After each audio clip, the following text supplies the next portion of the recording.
Биткоин победит? Биткоин победит, наверное. Здесь всех сажают на коки. Не будут разбираться, копаться в причинах. Здесь, скорее всего, отошлют на операцию. Ты сядешь в автобус или там куда-то и могут там прийти и пристрелить. Там. Здесь очень плохо развито всякое детское питание, этого ничего нет. Там какие-то страсти про президентов, что-то. Здесь в основном все дома не готовят, все питаются на улице. Если мне надо какие-то витамины в больших дозах, то здесь такого этого нет. А культура очень сильно поддерживается государством, людьми. То есть это у них это у них в крови.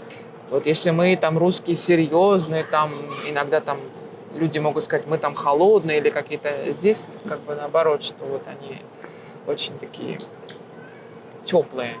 А то, что там пишут в интернете, Сальвадор там этот опасный, это все ерунда. Всем привет! Это Сальвадор, и мы встретились с Ириной. Сегодня она расскажет, чем она здесь занимается. Поехали!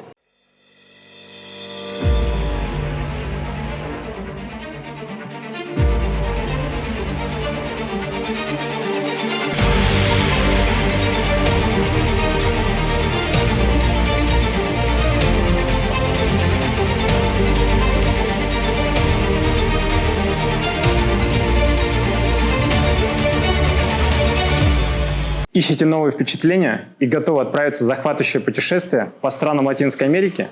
Я лично посетил эти страны, побывал в самых известных и малоизвестных местах, включая те, куда не каждый решится отправиться. Гулял под ним и днем, и ночью. Теперь готов приложить только уникальные туры, которые подарят вам незабываемые эмоции и откроют скрытые уголки Латинской Америки. Наши услуги включают авторские индивидуальные туры, экстремальные туры по неизведанным местам, медицинские туры для реабилитации, премиум путешествия на высшем уровне и туры недвижимости по Латинской Америке. Почему стоит обратиться именно к нам? Первое. Наши профессиональные гиды, владеющие несколькими языками и обладающие глубокими знаниями о местных достопримечательностях, сделают ваше путешествие незабываемым. Живя в этих странах, они знают их лучше, чем местные жители. 2. Мы обеспечиваем трансфер из аэропорта и встречу на личном автомобиле для вашего комфорта. 3. Мы предоставляем экстренную медицинскую помощь по всему региону. 4. Организуем путешествие под ключ. Берем на себя все организационные моменты, бронирование отелей, транспорта, экскурсий, страховки и других дополнительных услуг. 5. Предлагаем уникальные скидки и тарифы на отели, которые недоступны обычным туристам. По желанию организуем частный вертолет или катер для роскошного отдыха на Карибском побережье. Пусть ваше путешествие станет незабываемым. Откройте новые грани мира с нами. Добрый день всем. Рада приветствовать вас на канале Дмитрия. Я здесь живу. Я жена сальвадорца. Как давно ты здесь? Замуж я вышла в июле 2017 года, но приехала в июне 2017 года. Первый раз я приехала сюда на Новый год. В 2016 году на 2017, да. То есть познакомились не здесь? Познакомились не здесь, нет. До этого я жила в Индии 7 лет. У меня была стипендия. Я выиграла стипендию обучаться индийской культуре, индийскому танцу, музыке. Так как по профессии я пианист, музыкант. Мне это было интересно. Вот. И так получилось, что посольство выбрало меня, и послали меня со стипендией 2 раза. Вот, поэтому я была там 7 лет, и мужа я встретила своего в Индии. В Индии? Да. Ты знаешь местный язык? Сейчас уже забыла, наверное, но тогда, да, что-то на хинглише мы общались тогда. Там хинди вместе с английским микс, то есть как бы тогда, да, сейчас, какие-то там «Мера наам Ирина, намасте». И как тебе Индия? Понравилось? Если бы не мой муж, я бы не уехала. У меня было все прекрасно там. Вот, поэтому, да, я очень люблю Индию. Это моя, наверное, вторая родина. А сама ты откуда родом? Я сама из России, из Волгограда. То есть тебя по направлению, да, в Индию отправили, получается? Да, я закончила институт культуры и уехала в Москву. Я всегда хотела быть в Москве, но так как у меня там не такие богатые родители, то есть я пробивалась все время сама. Я все время, пока училась в 2 университетах в Волгограде, я постоянно сдавала сессии досрочно и ездила в Москву, зарабатывала деньги. И после того, как я закончила оба института, я решила, что буду жить в Москве. И там я пошла в посольство. При посольстве индийском есть индийский культурный центр. И мне так там понравилось, что вот я там занималась, и они выбрали меня и выслали, сослали в Индию. А где ты заинтересовался именно индийской культурой?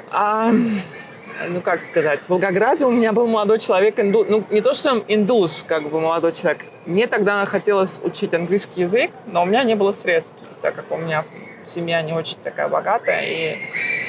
И у нас был медицинский университет, где много было иностранцев в Волгограде. И там в основном были индусы, какие-то там арабы, в общем. И так вот тогда интернет, я помню, Аська была, ICQ, не знаю, что-то в этом тогда. Был в общем. такой. Да, и какие-то были чат-румы, в общем, там, и вот как-то вот мы так состыковались, я вот как бы хотела использовать вот эту возможность выучить и английский язык, благодаря вот каким-то иностранцам, которые были, даже были у нас там мормоны, там, которые постоянно гласили, там, там за 9,5 недель там, мы вас научим английскому языку. Я к мормонам ходила, в общем, такая шальная молодость.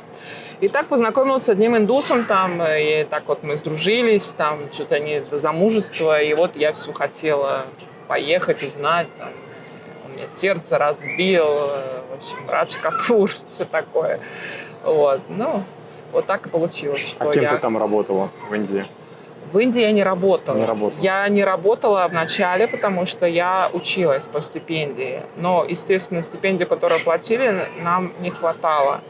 Работать официально там было нельзя. То есть в основном девчонки там подрабатывали там ночью на свадьбах, там танцевали или играли, что-то вот. Я этого всего боялась, я как бы не хотела каких-то проблем. А у меня так получилось, что меня сразу как-то обо мне узнали, и я работала в культурном центре при российском посольстве, вот русский культурный центр, я там преподавала какое-то время фортепиано. И так вот как-то это завертелось, и вот я пошла там, то есть как преподаватель по фортепиано по всем посольствам, то есть как бы и работала параллельно в Nimrana Music Foundation. Мы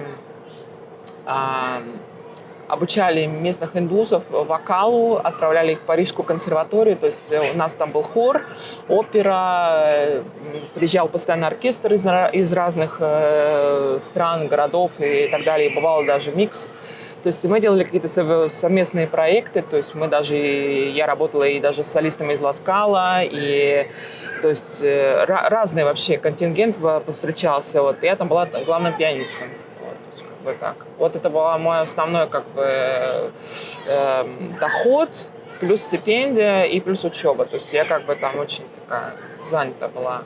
Вот. И мне это нравилось, то, что вот как бы вот у меня был вход во все посольства, там, то есть мы там организовывали много концертов, культурный какой-то обмен постоянно. То есть как бы, тем более Индия такая страна, где культура очень сильно поддерживается государством, людьми. То есть это у них вот, ну, то есть это у них в крови. То есть здесь такого как бы в Сальвадоре очень сложно. То есть даже в России тоже сложно. То есть как бы если культура нам, какая-нибудь музыка, танцы, это очень как бы поощряется в Индии. Вот, и очень это как бы оплачивается хорошо по сравнению с другими. Много там русскоговорящих? Там очень много русскоговорящих, и вообще как бы индусы очень любят русских девушек. Вот, то есть много очень пар таких, которых они женаты, и как бы он индус, индиец, вернее, может быть, индус, мусульманин, индиец, а она русская. Много очень таких. Окей. И потом вы переехали в Сальвадор. Да, потом, значит, получилось так, что на последнем курсе, когда я училась, там была латинская группа, они искали пианистку, клавишницу. Вот. И они узнали обо мне, и брат моего мужа, он был там гитаристом. И вот он со мной встретился, они предложили мне быть у них клавишницей, я согласилась. И он мне сказал, что у него есть брат, который тоже пианист, ему было бы интересно со мной пообщаться, вот. Ну, я... И тут же мне прилетает сообщение с Фейсбука: «Здравствуй, я там Анхель, брат Серхио, в общем, поздравляю тебя, как раз был тогда Новый год, с Новым годом, с Рождеством, все такое, желаю тебе прекрасных праздников, и я восторгаюсь, как ты там играешь на фортепиано, все такое, и, в общем, танцуешь и все такое». Вот, я, естественно, все пролезла, посмотрела в Facebook, смотрю, там он с какой-то там девахой. Я говорю, ну все, нет, таких мне не надо. Потом я сказала спасибо, с Новым годом, прекрасных вам каникул. И больше он там что-то писал, написывал. Где-то, наверное, 1,5 года я игнорила. Вот. А потом так получилось, что он приехал в Индию, и мы встретились. И, в общем, и так все завертелось. И все, что было 1,5 года назад, забылось, да? Нет, это было просто, как бы сказать... Ну, то, что я там видела фотографии, это лучшие друзья, наверное. Но у нас девушек как, а увидишь там девушку сразу... Ага, там, значит, он уже занят, зачем тогда мне написывать, поэтому так. А ты не боялась вообще Сальвадора, особенно говорили, опасная страна? На самом деле я даже ничего не знала об Сальвадоре, ничего я не читала. Сначала я решила поехать сама и посмотреть, что это за страна. Прежде чем такой шаг делать серьезный, я сюда приехала. Я здесь была 1,5 месяца. Конечно же, мы встретились здесь, познакомились с семьей, и все, я была вообще в восторге от этой страны. У меня это были самые прекрасные вообще каникулы в моей жизни. То есть я летела из Индии, там, не знаю, сколько, через Россию, там, Дубак такой, потом сюда, это все, вот это вот мы... И когда я приехала сюда, это природа, это еда, которая меня потрясла изначально, то есть, как бы, в общем... И, конечно, семья, как восприняла меня семья его, как он, то есть все вот это вот как-то в совокупности. Мы объездили там всю Гватемалу, объездили весь Сальвадор. В общем, я была в таком восторге, что я думаю, господи, даже если ничего не будет дальше, это были прекрасные выходные в моей жизни, потому что это было, конечно, что-то другое. Вы рассматриваете возможность переезда в страны Латинской Америки и не знаете, какую из них выбрать? Наш канал создан специально для вас. Мы предлагаем актуальную информацию о переездах и жизни за границей, а также полезные советы от русскоговорящих жителей разных стран.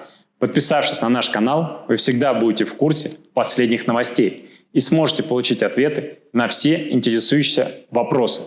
Пожалуйста, оставляйте ваши вопросы в комментариях. Мы с радостью ответим на них или зададим их нашему следующему гостю. Ваши комментарии помогут нам улучшить наш контент, сделав его еще более полезным и интересным. Мы очень ценим вашу поддержку, будь то распространение наших видео среди друзей или донаты. Ваша помощь позволяет нам продолжать путешествовать и делиться актуальной информацией о жизни за границей. Узнать больше о том, как поддержать наш проект, вы можете по ссылкам в описании. Спасибо, что остаетесь с нами. Очень сильно отличается климат от Индии. Смотря где. Я жила в Нью-Дели, конечно, там совсем по-другому. И, конечно, чем отличается Индия, там большая загрязненность воздуха. То есть у нас в Дели постоянно были, начиная там с Дивали, где-то вот там октябрь, ноябрь, декабрь, это вот был какой-то ужасный туман, который дышать бы, там в масках ходили, птицы там умирали. Вот там, потому что был штат Харьяна, они там что-то, вот эти сикхи там что-то жгли, а Дели как было находится в яме, это все оседало, в общем, и дышать было невозможно, то есть прям из слезы текли из глаз, то есть это было, конечно, ужасно. Вот, и просто как бы, ну, чтобы для сравнения, как будто бы ты вот один раз вдохнул, это как бы 20 пачек сразу за раз. То есть, ну, как бы там превышало загрязнение воздуха в 400 там, с чем-то раз. То есть, как бы вот так. Были такие моменты. Но все равно, как бы, несмотря на это, люди там как бы живут, плодятся. Вот. Но я все равно очень люблю Индию и вообще культуру. И, то есть у меня очень много теплых воспоминаний. И я надеюсь, что когда-нибудь я туда съезжу еще раз. И потом, через какое время ты осознанно утвердила свой шаг полностью переехать в у Сальвадор? меня оставалось еще полгода. Меня не хотели отпускать, они хотели, чтобы я там осталась и по работе, и дальше учебу они мне предложили, вот, еще одну стипендию. Но я решила, думаю, ну хорошо, в Индии хорошо, надо что-то, наверное, менять. Вот. И у меня осталось полгода, то есть у нас, я сюда приехала, когда уже уезжала первый раз. И это было, конечно, сказочно. В Гватемале, там, Панахачель, да, там вот эти озера. Там, мой муж становится на колени, мне кольцо надевает и говорит, будешь ли ты моей женой. И, конечно, я там, это просто какая-то сказка, я даже не верю вообще. Тогда у нас вообще, ну, то есть... он купил там какое-то кольцо из вулкана, там, то есть это было вообще настолько как-то вот, ну, спонтанно и романтично, я не знаю, как-то, то есть вообще. И я решила, ну хорошо, у нас полгода есть, как бы, мне все равно в любом случае, я думаю, не буду я бросать диплом, надо закончить, и тогда я посмотрим и как раз-таки проверим нашу любовь, да, какая она, вот. И я думала, что на этом все. Хорошие каникулы и больше ничего не будет. А нет. Все оказалось, все правда серьезно. И мы работали для этого. То есть я закончила университет там и приехала домой. Месяц оформляла документы пока. То есть, и уже направленно я знала, что у меня будет свадьба. Никому не говорила, потому что, зная наших всех родственников, до последнего я даже маме не говорила и папе. То есть поставила перед фактом, что улетаю, и у меня будет свадьба. Надо было сказать, приезжайте все в Сальвадор. Ну, я знала, что никто не поедет, потому что это очень далеко. Ну, ты предупредила, главное. Да. Моя мама, к сожалению, с папой не могли летать. Тогда папа еще был живой. Вот. Но, конечно, свадьба была в этом плане плохо для меня, потому что я ревела всю свадьбу, потому что никого не было родственников с моей стороны. Вот. А все было незнакомое, что-то как-то в тумане, все на испанском. Я испанский не знаю, только на английском. Там что-то они переводят. Там, в общем, конечно, это было как... Но все равно самое интересное было потом, когда эта вся церемония закончилась, мы срулили с церемонии свадебной, и все мы уехали на пляж. Я, муж и его сестра с мужем делать фотосессию, и потом мы отмечали сами, то есть без всяких родственников, потому что я никого не знала. Для меня это было, конечно, как-то тяжело. А как тебе вот на сегодняшний день вообще менталитет сальвадорцев? Ну, менталитет, могу сказать, что разные бывают люди, но в основном очень доброжелательные, очень отзывчивые, и очень много тепла от них исходит. Как бы такие вот они... Вот если мы там русские серьезные, там иногда там люди могут сказать, мы там холодные или какие-то... Здесь как бы наоборот, что вот они очень такие теплые, не знаю, как очень много любви. Но опять-таки могу сказать, что разные бывают. А как с преступностью? А после того, как у нас сейчас новый президент, очень даже, мне кажется, стало очень безопасно. То есть нет такого, что там ты сядешь в автобус или там куда-то могут там прийти и пристрелить там, да. Сейчас такого как бы нет. Сейчас все спокойно. По крайней мере, вот за то, что вот я здесь живу, вот, по крайней мере, мне кажется, что очень даже прям спокойно. Ну, ты еще говорила, что ты здесь родила. Да, я здесь родила. И какой недавно. опыт? Поделись. Когда я забеременела, вообще это был сюрприз, потому что мы долго к этому шли, долго не могли, были и в России, и, в общем, много проходили всего, доктора не могли понять, что происходит. Вот. Но в итоге, в общем, мы прошли через все огни и воды, которые возможны и невозможно. У нас было все. А самое, наверное, ужасное и не ужасное, в общем, мы, как бы, мой муж уже все сказал, что мы уже и, как бы, не молодые, как бы, он уже там потерял надежду, я все до последнего нет, я там верила. И тут получилось, что у нас вот такая вот новость. И я все время была на проводе с моим с моим гинекологом из Санкт-Петербурга. Вот. И благодаря ей все это получилось на самом деле. И она мне сказала, я хотела сразу лететь в Россию, потому что я хотела наблюдаться только у нее.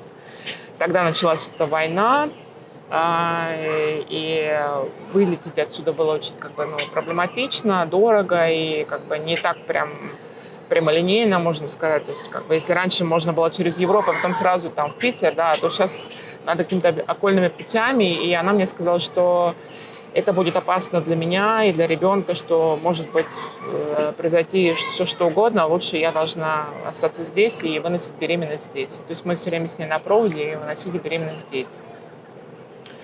Вот. Но получила я негативный опыт здесь, даже не хочу вспоминать. Вообще здесь норма рожать в 15 лет, здесь это считается. А если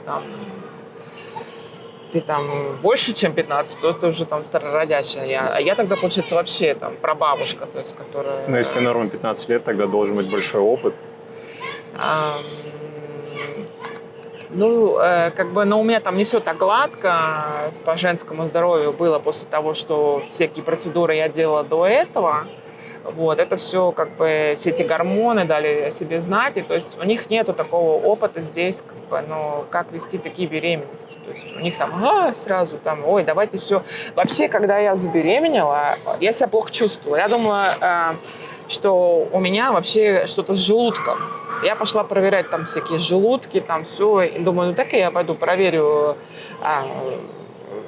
может быть, там что-то не так. Она мне говорит, ой, вам все надо удалять. Вам надо все удалять. Срочно на операцию. Все удалять. У вас все там плохо, удалять. А я была беременная.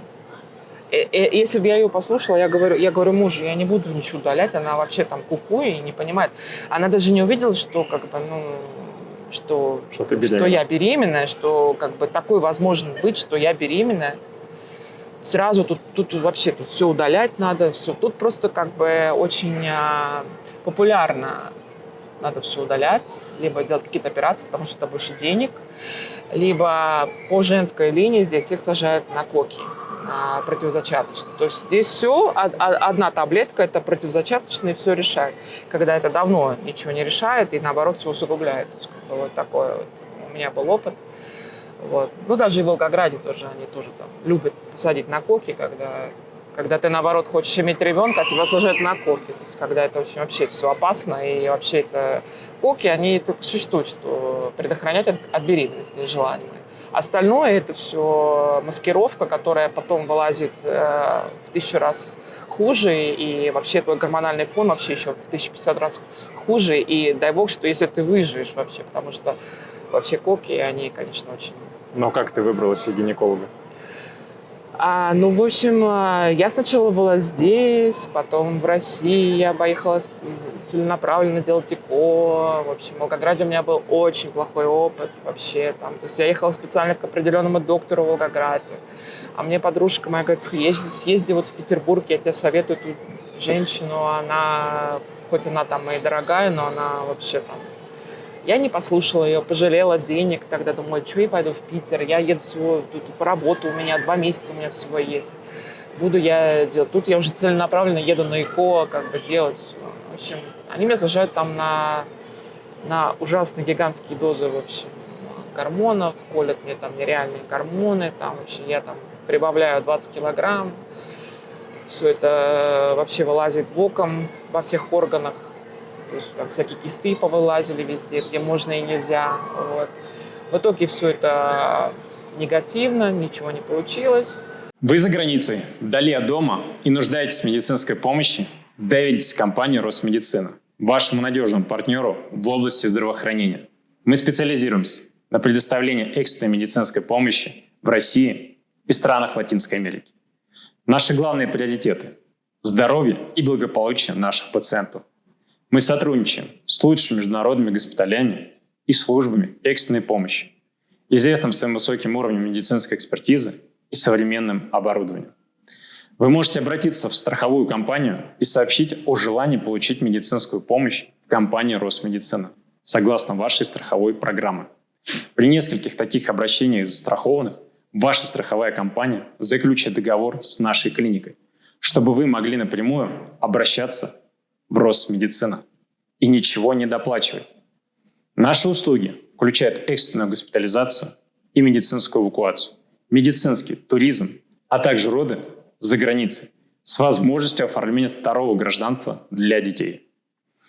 5 причин, почему стоит выбрать компанию Росмедицина. Первое. Лицензированная международная клиника с более чем 10-летним опытом работы. Второе. Возможность встречи и проводов пациентов в аэропорту на автомобиле скорой помощи. Третье. Предоставление медицинского самолета для транспортировки больных туристов на родину. Четвертое. Опытные травматологи-хирурги, специализирующиеся на реконструктивных операциях. Пятое. Возможность получения финансовых бонусов и компенсации расходов на лечение. Если вы нуждаетесь в экстренной медицинской помощи, доверитесь компании Росмедицина. Медицинские специалисты сделают все, чтобы обеспечить вам максимальное спокойствие и уверенность в вашем лечении. Подробная информация в описании под этим видео. Получается так, что начинается пандемия, и мы никуда не можем вылететь, у нас отменяются билеты, вылеты, и у мужа мама здесь умирает, мы не могли выехать, она нас так ждала, тоже не могли выехать на похороны. И мы решили, что, я думаю, сам Бог велел второй шанс ЭКО делать. И как раз-таки я получила квоту бесплатно. Во-первых, мы делали, потому что мы делали быстро, мы платили за него. А второй шанс, я думаю, мы не потянем. И решила, в общем, по государственной программе. Я получила квоту. Здесь, в Волгограде. Волгограде. Волгоград. Я в России. Мы тогда в России застряли. И я решила, в общем, меня кладут в больницу, узнать, почему не получилось у нас ЭКО первый раз. То есть там они кладут, делают мне какую-то операцию, берут всякие анализы.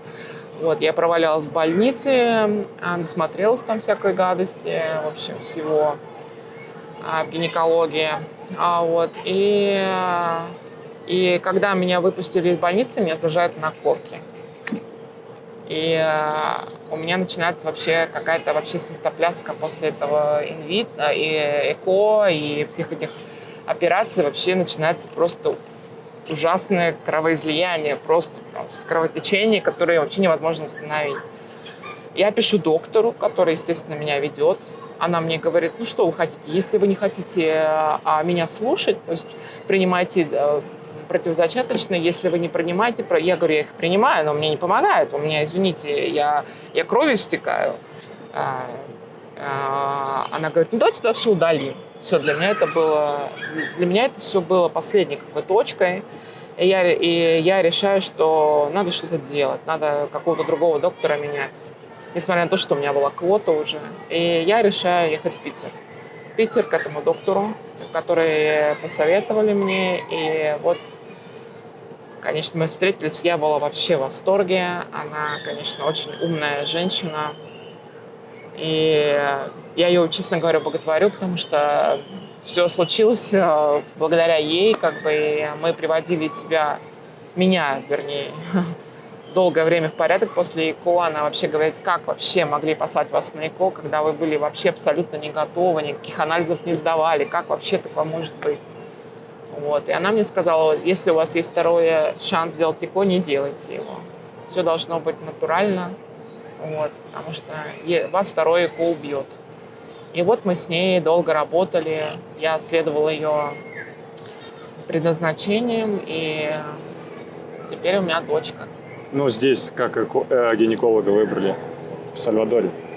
Я же говорю, у меня не очень хороший был опыт с гинекологами, вообще все время не очень хорошо. Но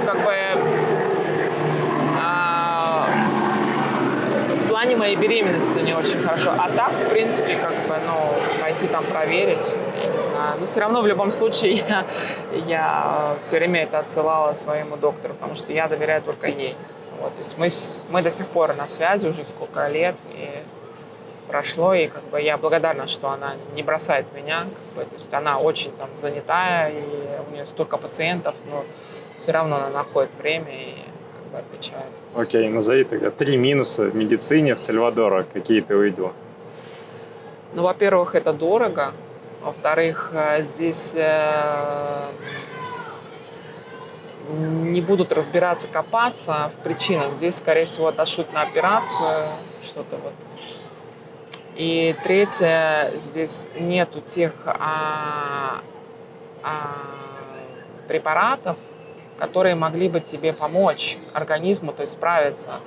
То есть я все время заказываю, например, все время Сайхерб, например, если мне надо какие-то витамины в больших дозах. То есть здесь такого этого нет. Или там, например, мне нужен там какие-то натуральные компоненты. Или, то есть здесь в основном сложно найти. Даже вот гормонозаменительная терапия, да, тут невозможно ее. То есть как бы мы заказывали из Мексики, то есть как бы так, когда вот мне надо было. Ну, в общем, 3 минуса вот таких вот. Так, а Четвертый минус для женщин: всех сажают на противозачаточные. здесь ты сейчас чем зарабатываешь? Чем работаешь? Я жена. Жена солядорца и все, да? Нет, на самом деле мы начали с нуля. Когда я сюда приехала, у меня была хорошая работа в Индии. Мне пришлось начинать все с нуля. У мужа тоже с нуля все. Вот. По профессии я музыкант. Вторая профессия у меня переводчик письменный английского языка. И третье у меня образование еще, это вот я в Индии получила диплом как гуру. Гуру по танцам, по йоге, все такое. Медитация? Медитации, да, все. Инструмент музыкальный, покавыч и песнопение, в общем, их песнопение, в общем, сказать так. Уже русский заплетается, потому что все время говорю на другом языке, уже забываю, извините. Вот. И когда мы поженились, сначала у меня не было особо работы, потому что только приехала, никого не знала. Мы еще жили тогда в деревне, в Апанеках, хоть это и самое лучшее место в стране, где там очень так прохладненько, там горы, такой свежий воздух, но работы там особо нет. То есть, если там, не знаю, коров пасти, там, садовник какой-нибудь. Вот. Но это было не для меня, естественно. Я такая очень движуху люблю, то есть я там такой патриот своей страны, там вообще мне надо там что-то постоянно, какие-то концерты, какие-то там танцы, не знаю, что-то там надо учить кого-то, чего-то там надо, в общем, постоянно какой-то движуха какая-то. Вот. А там такого раз слабаться, и мне нечем заняться. Медитировать. Да, то есть, мы думали, что мы там, у нас дети будут, детей не было, как бы очень проблемно было с этим. Вот. И в ресторане, в котором мы отмечали свадьбу, мой муж сделал сюрприз. Он у меня музыкант-любитель, он выучил аккордеон и сыграл мне на аккордеоне, и он тоже играет на фортепиано. И мы там что-то сыграли с ним вдвоем на фортепиано. И то есть хозяин ресторана увидел нас и был влюблен в нас, и пригласил нас играть там по воскресеньям. И мы так вот зарабатывали какие-то там, в общем, какой-то там был заработок у нас. Мы играли там выходные, каждые выходные. Вот, там всего несколько часов, пока люди приезжали на обед. Вот. И плюс он там работал, он у меня фрилансер, компьютерщик, то есть он там какие-то деньги зарабатывал. Вот. В Апанека жизнь не такая дорогая, как по сравнению со столицей, да, то есть как бы можно было нормально. Вот. Машина была, дом мы снимали, родители под боком, то есть все было прекрасно. Я занималась садом, готовила, жрела, потому что ничего не делала, и вот играли по выходным. Вот такой у меня был склад. Потом так получилось, что один человек пригласил меня на прослушивание, там в Министерство культуры требовался пианист на должность пианист национального хора страны, и то есть нужно было ехать и проходить собеседование, то есть ты должна была там что-то играть, они должны были там тебя экзаменировать, в общем. Но я в тот день, я в это время не могла, потому что у меня уже были билеты, меня посольство Индии из Колумбии пригласили выступать в Колумбию, в Богату. Мы ездили тогда с мужем, мы там были месяц почти, вот. И мы тогда с министерством попросили, можно ли я приду заранее там на прослушивание. И я ездила заранее на прослушивание, меня приняли, как бы вот мы там И нужно было там на последний тур, и, в общем, на последний тур, когда я уже после «Богаты» приехала, они перенесли, и мы там все проходили и выбрали меня. Выбрали меня, там было много пианистов, но выбрали меня. Так вот я получила должность пианиста национального хора Министерства культуры. Вот. И мы вынуждены были переехать уже в столицу, и мы стали уже жить в столице. Да. Вот. И я работала. Работала я там почти 3 года. Вот. Но потом, когда пандемия началась, мы решили, что после свадьбы мы не ездили в Россию, что нужно поехать в Россию. И я работала прям много-много, чтобы у меня было дополнительных часов использовать для отпуска, да, чтобы я в России побыла побольше. Как раз-таки этот отпуск мы использовали для ЭКО и, в общем, повидать мою семью, познакомиться с моим мужем, в общем, и вот такие дела. Хотите узнать больше о моем движении, о том, с кем я встречаюсь или в какой стране нахожусь? Подписывайтесь и задавайте свои вопросы в нашем телеграм-канале Кажан17. И я постараюсь учесть их на следующей съемке подкаста. Буду рад видеть вас в наших каналах, ссылки на которые есть в описании. Жду ваших подписок и комментариев. Наладить свое здоровье, и началась пандемия, и я не могла выехать из страны, то есть из-за пандемии все было закрыто. Тебя уволили. Нет, то, что меня уволили, я продолжала работать онлайн, это было проблем, но это было очень много проблем, потому что это был государственный пост, вот, то есть как бы вот. Но это потом мы писали в письмо в президентский дом, что мы описывали свою ситуацию, потому что они не могли. Я говорю, ну как я выйду, на метле, что ли, я прилечу или как? Я не по моему велению я не могла. Я и билеты потеряла, мне пришлось новые билеты покупать, потому что Испания мне не разрешила въехать тогда, потом через них ехать, у меня был билет. Вот. И в итоге, в общем, президент нам одобрил. Вот. Тогда президент был уже Букеле. Вот. И вот тогда нам из президентского дома сказали, что, в общем, не трогать меня, потому что это не моя вина.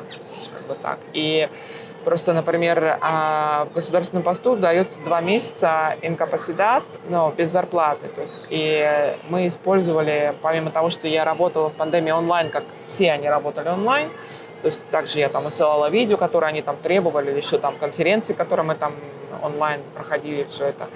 Вот. Но они мне дали там, получается, 2 месяца с того года и с этого года, с нынешнего. То есть у меня было достаточно времени, как бы, когда уже начинали открывать границы, что я могла прилететь. И я прилетела прямо как только могла, вот, сразу.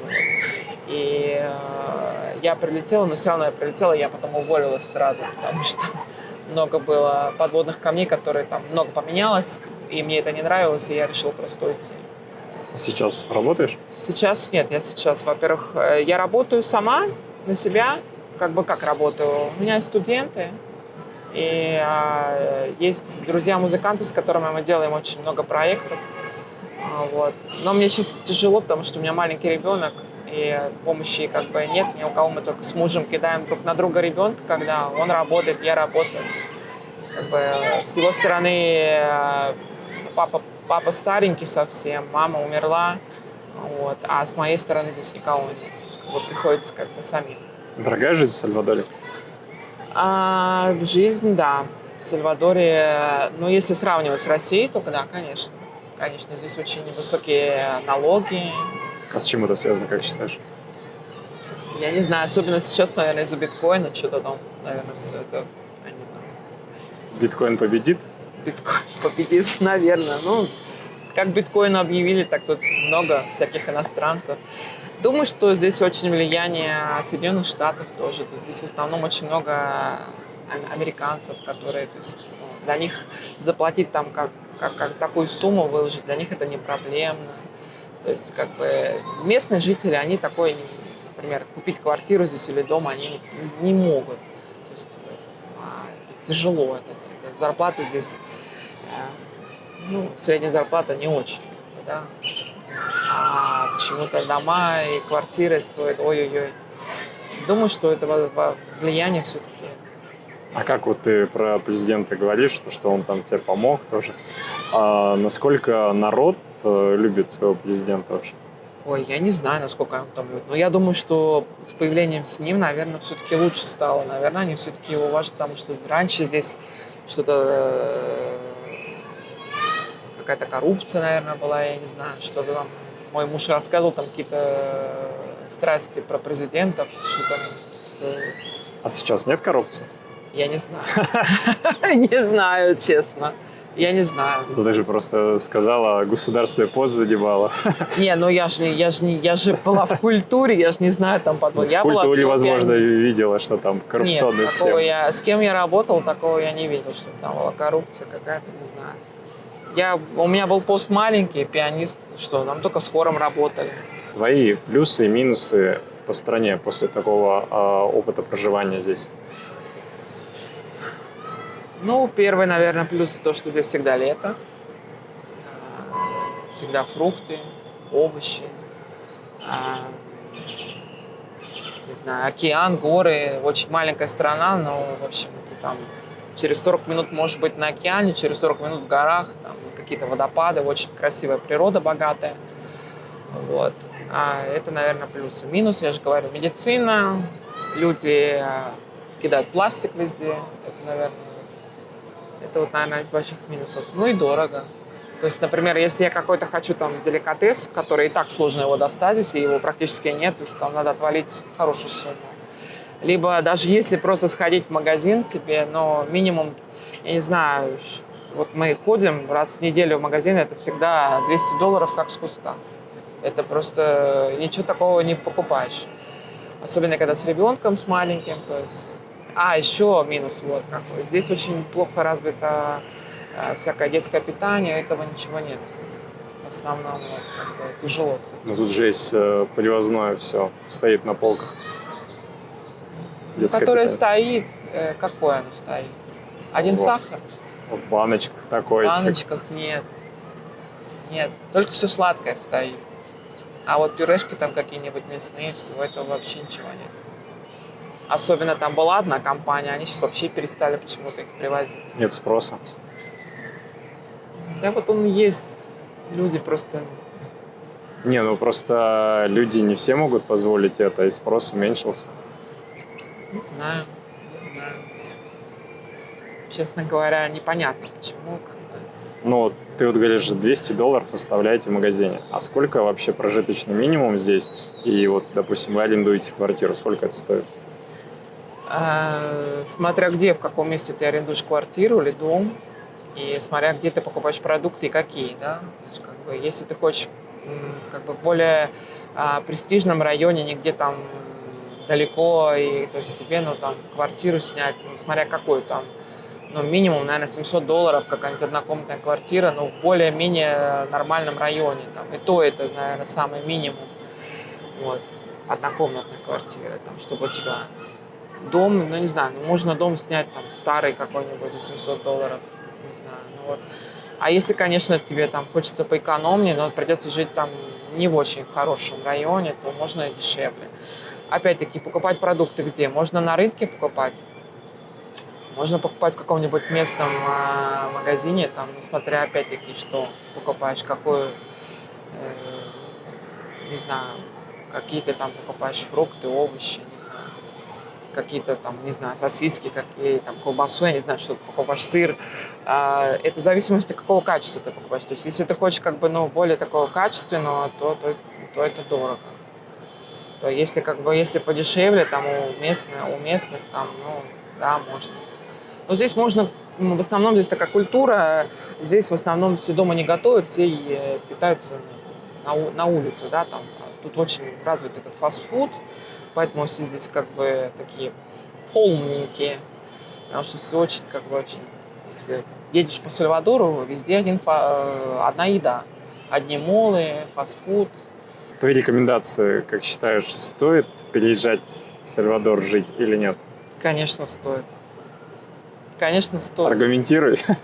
Ну, во-первых, я же говорю, здесь такая природа, фрукты, овощи. Если, конечно, не питаться фастфудом, то все прекрасно.